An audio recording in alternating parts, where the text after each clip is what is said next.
Sorry, I'm mute now. Hi, we're in the middle of Torah Yud Zayin in Likutey Moharan called VaYehi Hem Merikim Sakehem. And so Rebbe Nachman is explaining to us in this Torah, he's explaining to us how we can experience the love and the fear of Hashem in a greater, deeper way and develop our love and fear of Hashem. And the source for the love and the fear of Hashem comes from the tzaddik. But Rabbi Nachman explains to us that the problem is most of us, a lot of us, to some degree, are blind to the light of the tzaddik, to some degree. So that means there are some people that are comparable to Ephron. Rabbi Nachman brings the example of Ephron that had Me'arata Mechpelah in his land, and he had no knowledge of it. He was not aware of it at all, no conscious awareness of it, to a point where the Zohar says that he was happy to sell it to Abraham.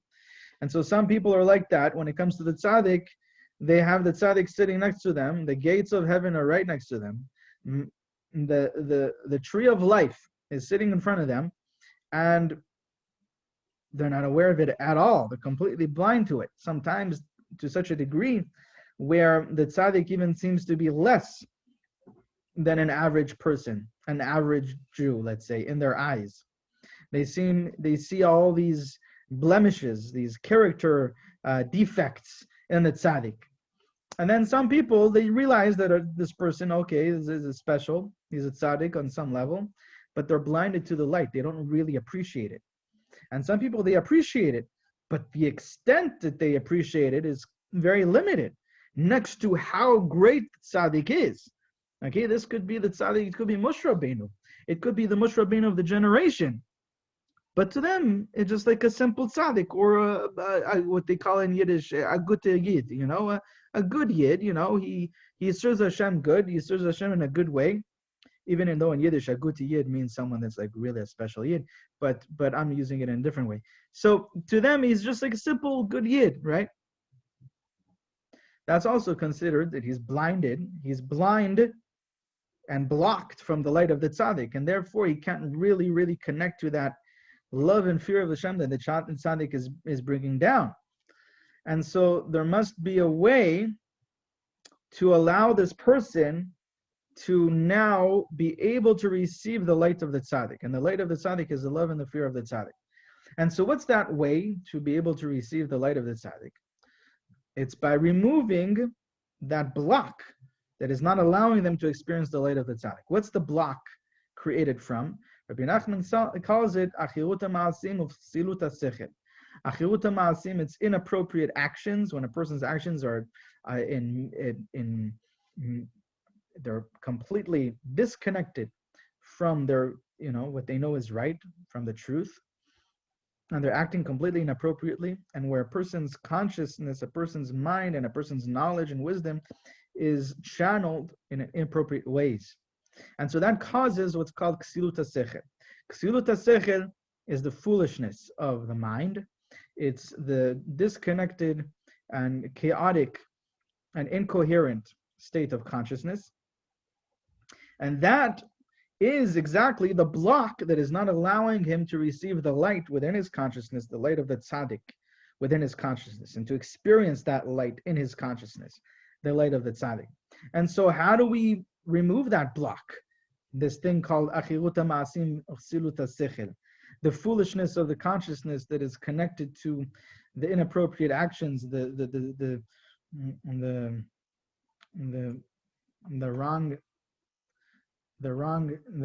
inappropriate actions that this person has been involved in.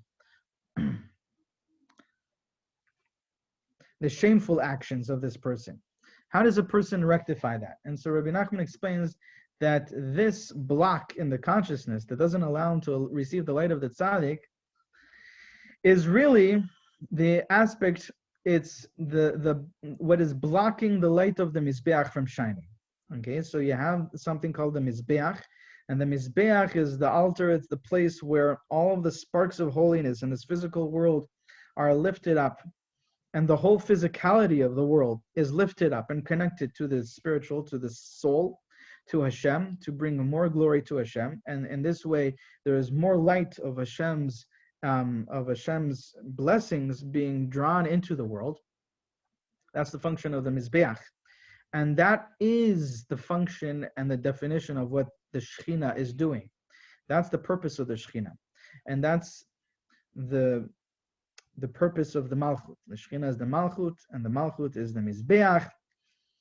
And when that is working perfectly, when that is working properly, so all of this light, this fuel, it's kind of like spiritual fuel, the sparks of holiness in the physicality of the world are being used by the person efficiently. Okay, the fuel is being used efficiently, and then that causes this expansion of consciousness. And then he's able to see and receive the light of the tzaddik in a greater, deeper way. And in the light of the tzaddik, as we said, is the fear and the love of Hashem. And so how do we complete and fix this mizbeach? How do we complete and fix the malchut? So that the fuel, the spiritual fuel, the sparks of holiness are being used efficiently, and to cause that hitromemut hasechel, that expansion and that elation and elevation of the consciousness. So Rabbi Nachman gives us 2 points. One point, very simply, is that we eat with awe of Hashem. When we eat with our consciousness and awareness that we are in the presence of Hashem, that we are at the mizbeach, that this is the table in front of Hashem, that this is the food that Hashem gave me in order to use this food, the energy in this food, to serve Hashem in a greater way. And so now I'm not eating in order to fulfill the desires of the animal self, right? Kizolel v'soveh. It's even in this week's parsha, Parshat Kitetzi, by the Ben Sohar Umoreh. The zolel v'soveh, right? Someone who's gluttonous or a drunkard, and he's eating just to satisfy his animal desires, right? That's not why he's eating. Now that he's eating with awareness that he's at the table of Hashem, and that this is the food Hashem gave me to use this energy in order to serve Hashem in greater, deeper ways. Now I'm eating in order. I'm giving the food. This is food for my soul, right? And so that's how just the intention changes where the energy of the food is going. Is the energy of the food going to empower the neshama, and that's called hidromemut hasechel, the expansion of the consciousness, or is it going to empower the guf? Is it going to empower the body, and that's going to cause a stronger, greater physical tendencies and desires and lusts and all the character traits of a disconnected, of a lowly, disconnected animal self and the ego, right?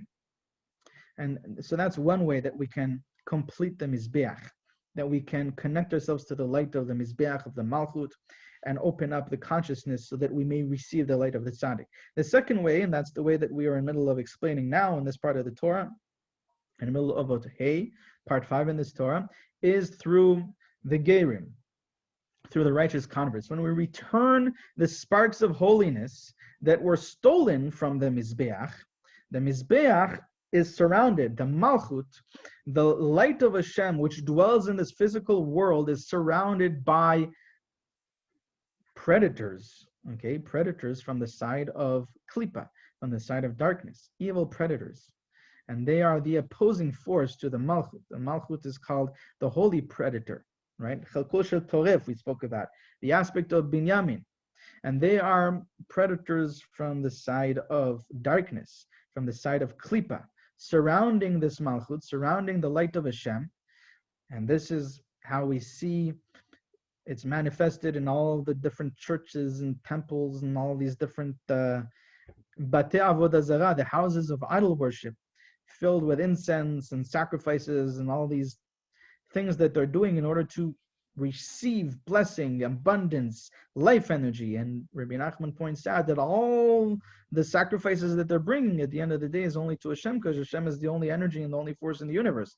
And when they do have some success, which seems to be the effect of their actions, their idol worship, that success is only drawn to them from Hashem, but in a backwards way, in a disconnected way, right? Because they're seeing it as coming from those idols, and they're attributing it and connecting it to those idols, and they're thanking the idols for it. And so that's the nations, the 70 nations, the 70 in the Zohar, some places that are compared to the wolves that are surrounding the Malchut.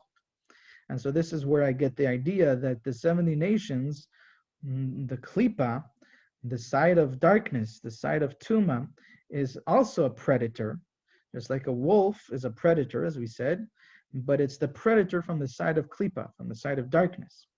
And that's the opposing force on the opposite side of the holy predator, of the Malchut.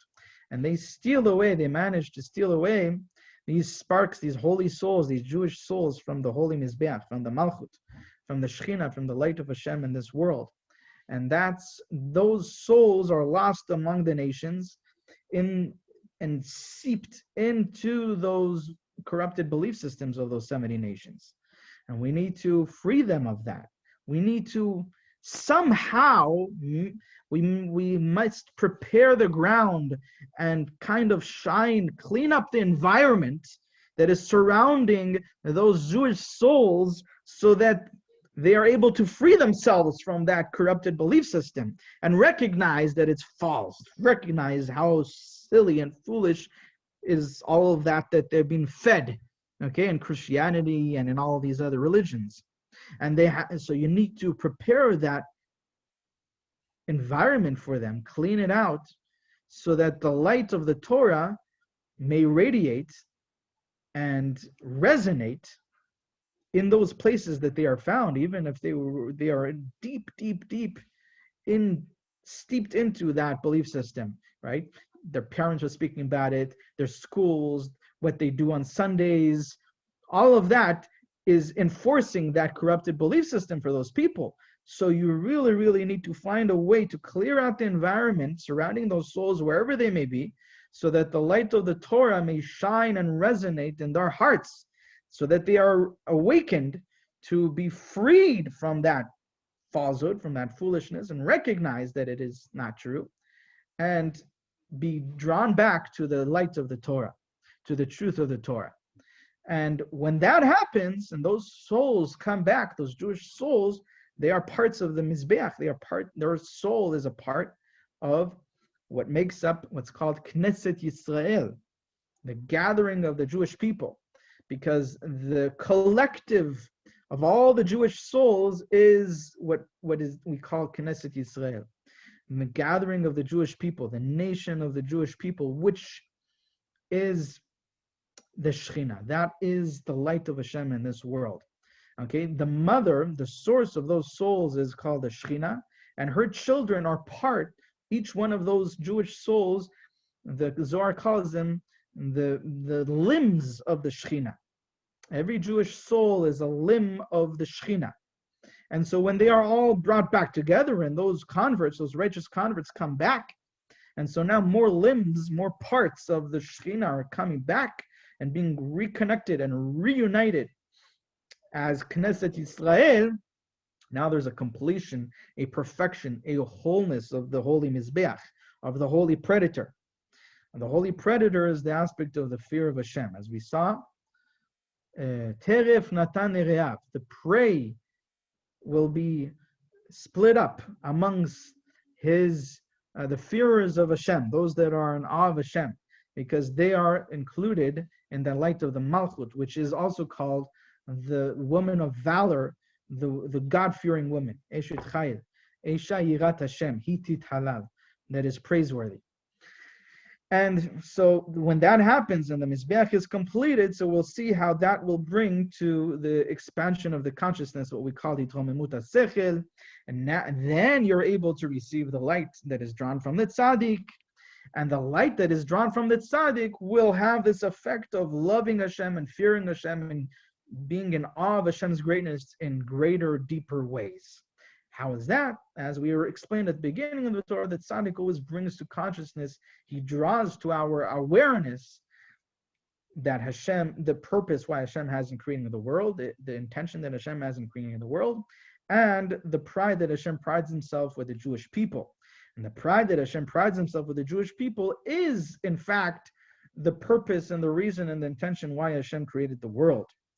And when the tzaddik brings these two sides of the same coin, he brings this idea, this concept, this experience, this inner experience to consciousness, to awareness, so there is an awe that is felt, just like there is the awe that is felt when the king is donning his royal clothing and everyone sees him in that splendor of royalty.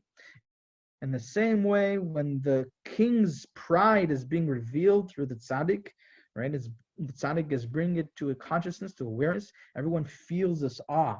And when that happens, in the same time, that's the celebration. That's the time of celebrating the royalty of the king, the kingship of the king, comparable to the coronation of the king. And on that time, the king is experiencing, so to speak, right, by Hashem, so to speak, Hashem is experiencing tremendous fulfillment, accomplishment of his intention, why he created the world. That's being fulfilled and accomplished right now. And that is an experience of ratzon.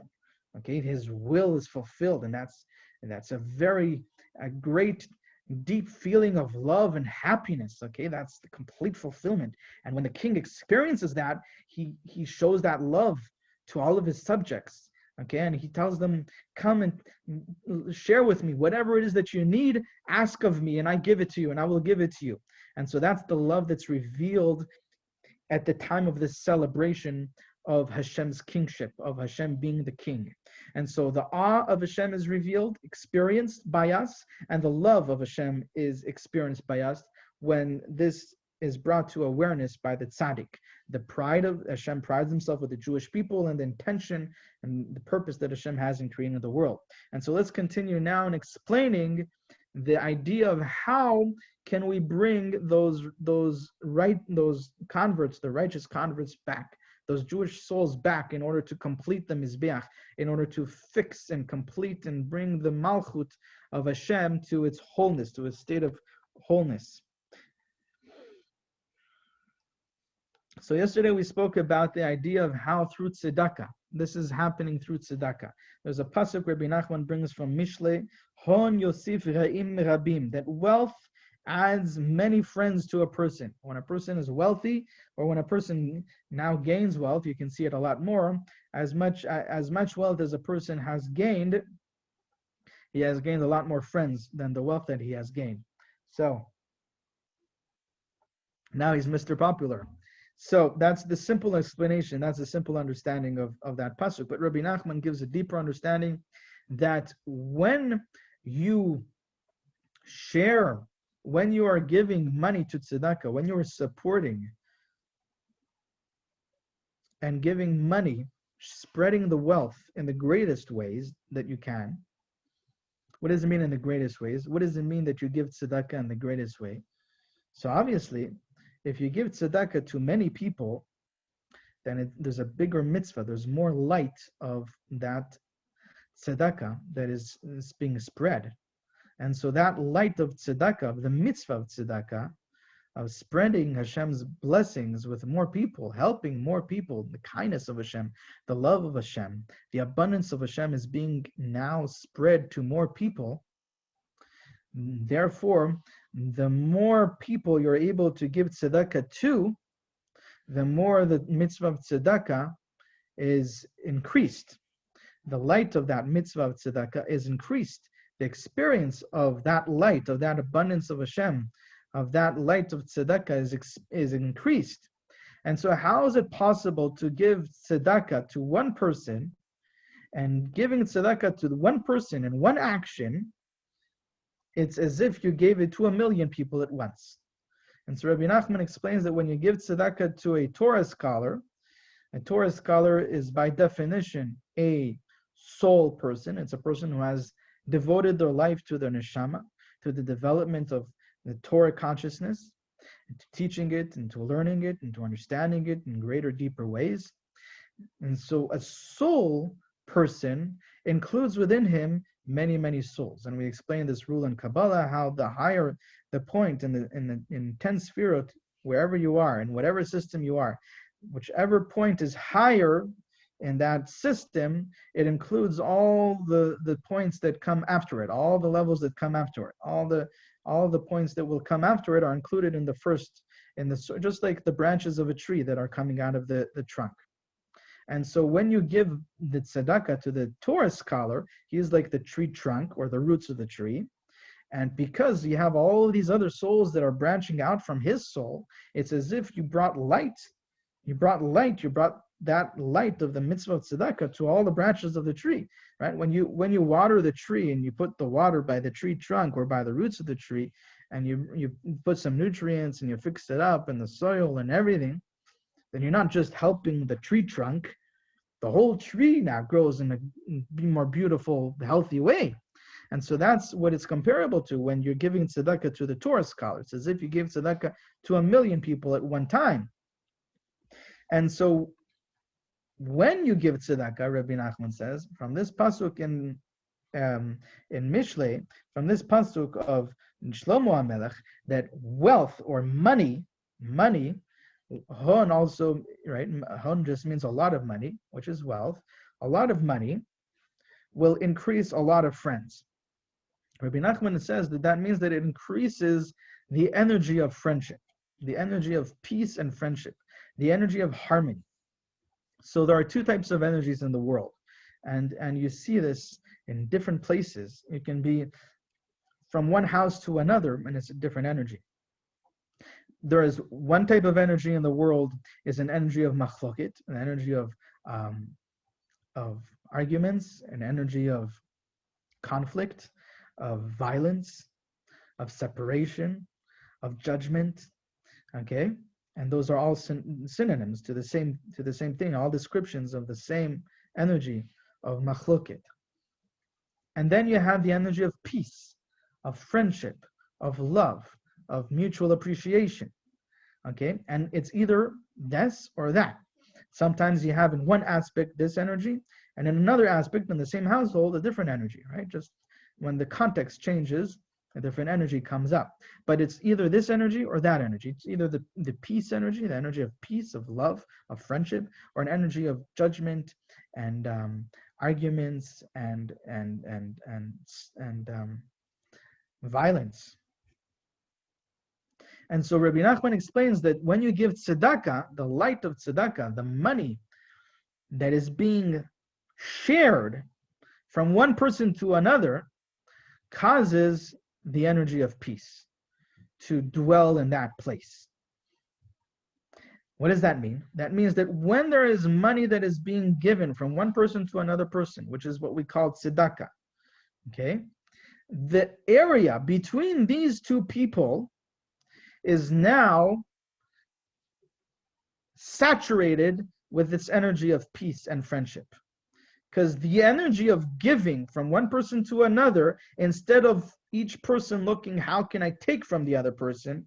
Now there's an energy of caring for the other person, opening up our hearts. Each person is opening up their heart to the other person. And now there's money that is being exchanged, given to the other person from the heart, a contribution, a support.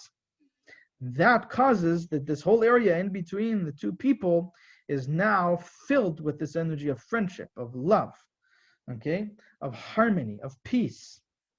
And that's the deeper meaning of the pasuk that Shlomo HaMelech says, that money, wealth increases friends. It means that it increases friendship and friend energy, friendly energy. Because in between the two people, now the money that is being shared from one person to the other causes that in between those two people there is this friendly energy. And so we want this friendly energy to be spread and increased in the greatest ways possible. We want this friendly energy to be spread all the way to those far end places in the world where the Jewish souls are lost within those 70 nations.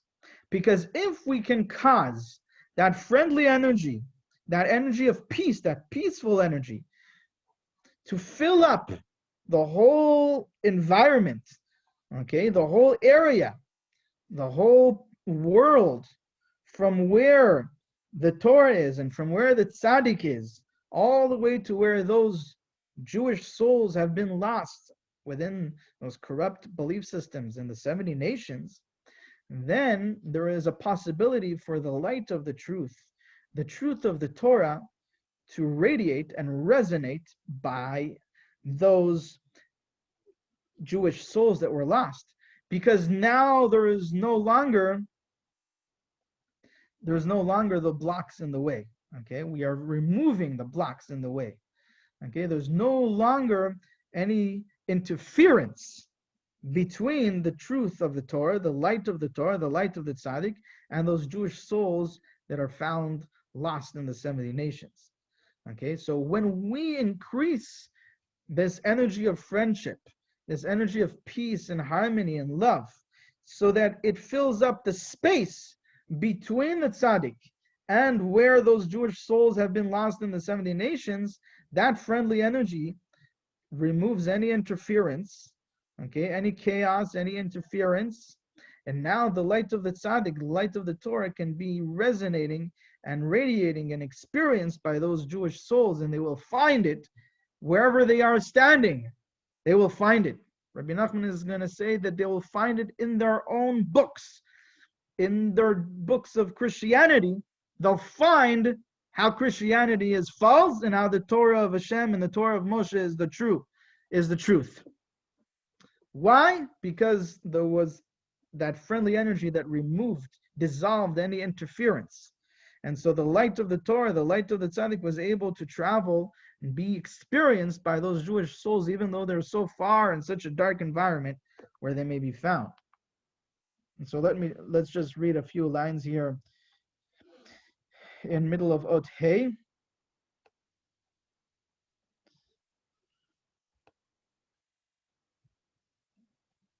So here, in middle of Ot Hey, let me just begin from Ot Hey again. How are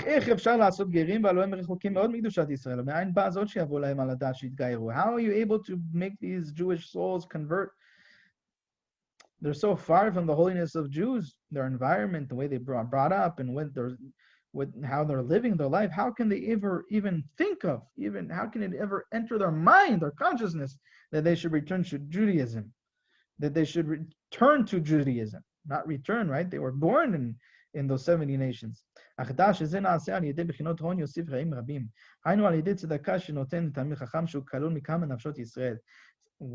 you give tzedakah to the Torah scholar, and he is included from many, many, many souls, from many, many, many people, and so now the friendly energy, the energy of peace and harmony, is increased tremendously, because usually when one person gives tzedakah to another person, so let's say there's a meter in between them, right? So in between those two people, I'm speaking about a meter, but we're not speaking about physical distance. We're speaking about the distance and the relationship between these two people.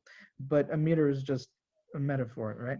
So in between these two people, let's say between person Reuven and Shimon, between these two people, there is, let's say, a meter of distance. Now, because of the tzedakah that this person gave to the other person, so that meter is now filled with friendly energy, with peaceful energy. But when you give tzedakah to the Torah scholar, and his soul is included from 1,000,000 souls, so now the space in between 1,000,000 different people has been filled with this friendly energy, with this peaceful energy. And so that's much greater. And so that's the point Rabbi Nachman wants to make here from about the significance of giving tzedakah to the Torah scholar. And when that causes this friendly energy, this peaceful energy, to be increased exponentially. How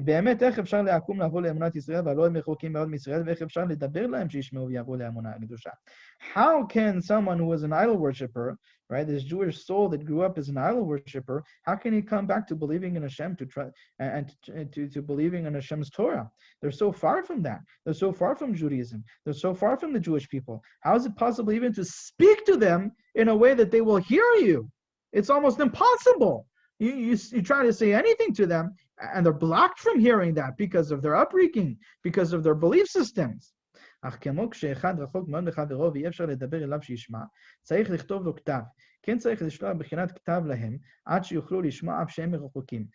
Nachman says that it's comparable to understand. He says what we need is to send them a letter.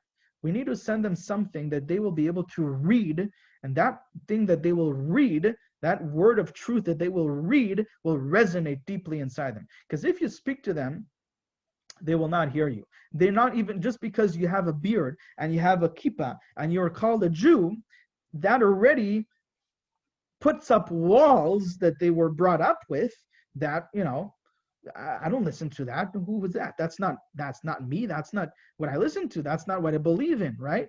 But so what do? When you can't speak to someone and someone won't listen to you if you speak to them, you send them a letter. And then there's a chance that they will open the letter and they will read it without seeing you in front of them, speaking those words to them. They will read it without all of those prejudices that they have against you, and maybe those words will resonate. He says, in the same way, that's what you need here with these Jewish souls that are lost, with these people that are lost by the idol worshippers. You need to send them a letter, and that they will read, and possibly those words of truth will resonate by them. Okay? And that will cause them to be able to hear the truth, even though they're so far, and they have so many walls in between them that they and you. And so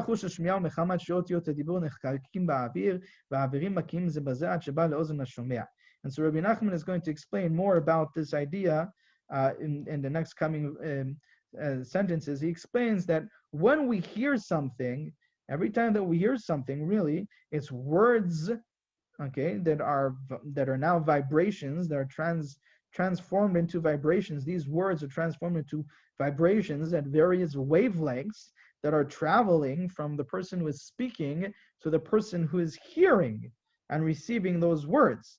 And how do they travel? It's because those vibrations are having an effect, and they're reverberating through the space, through the air, and they're causing an effect. And each word, each vibration, right, that's what it is, a vibration, a frequency that is affecting the next place, the next part, and that causes the next part to vibrate in the same frequency and in the air, in the space. And that next place in space will also affect then the place after it, that comes after it, to also vibrate on that frequency. And so finally, when all of these places throughout space are vibrating on that frequency of those words, that vibration of those words, then it will travel to the ears. It may reach the ears of the one that's hearing, and he will receive those words that were being communicated with him. That's how it works. That's why Rebbe Nachman explains it. The speech is kind of like engraved in the air, the vibrations of those words, and the air is conducted until it comes to the ear of the listener.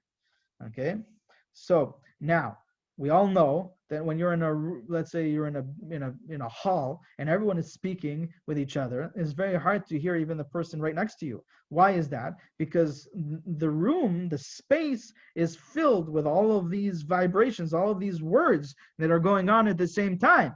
And so the words that I'm speaking to my friend right next to me are not able, there's all of this interference in the space that is not allowing my words to travel peacefully and be heard clearly by that individual sitting right next to me. And so when we remove that interference, and when everyone is silent around, the environment, the whole area is quiet, now if you're in certain places where it's really quiet and you can hear a pin drop, okay, what does it mean that you can hear a pin drop? It means that there's so little interference and the space is so tranquil and peaceful that even a pin dropping, you can hear it, right? And so that's what we want to get to. That's our purpose here. Our purpose is to cause that the space in between the truth of the Torah, all the way to where those Jewish souls are lost, should be so tranquil, so peaceful, so friendly, so void of any interference, that they may find the words of the Torah resonating in their hearts, the words of truth resonating in their hearts. And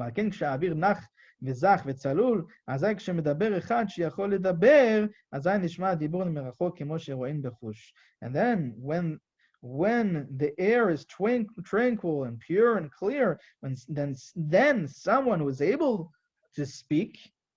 When he speaks, so his words are heard by the person listening, even if he's far away, right? And this is something that we can observe. Okay, and so this is what Rabbi Nachman is going to expand upon this idea, and how this is really the point.